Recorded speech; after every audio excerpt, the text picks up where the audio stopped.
Public access aboard Naval Air Station Pensacola is now closed during the week. This is the second update to security measures that we've seen this month.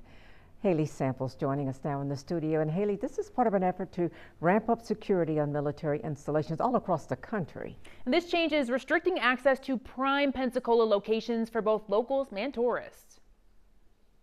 When spending time in Pensacola, Schaefer says there's three main attractions: downtown, the beach, and the National Naval Aviation Museum. It is a part of a visit to the Pensacola area. The Visit Pensacola CEO says the museum is a crown jewel for residents and tourists alike. Any plans to see the site at Naval Air Station Pensacola anytime soon might have to wait until the weekend. Public access to NAS is now closed Monday through Friday.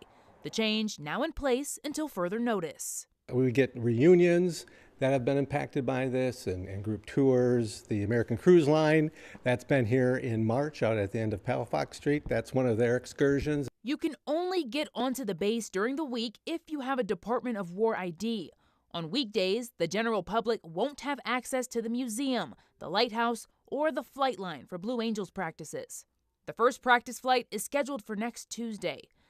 The Barrancas National Cemetery is still operating as normal. In a statement, Commanding Officer Captain Chandra Newman says the closure works to protect the safety and security of service members and civilians. We work with the Naval Aviation Museum closely to communicate that so that as things change and open up, we communicate that out to our residents and visitors. This morning, I sat outside the West Gate on Navy Boulevard. Several drivers were turned away at the entrance. They didn't want to speak on camera, but many of you shared your thoughts on our social media.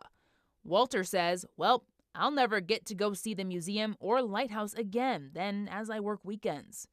Patty says, ugh, but completely necessary. John questioning, why open weekends? Threat doesn't change. Cox says, why not just move the museum off the base?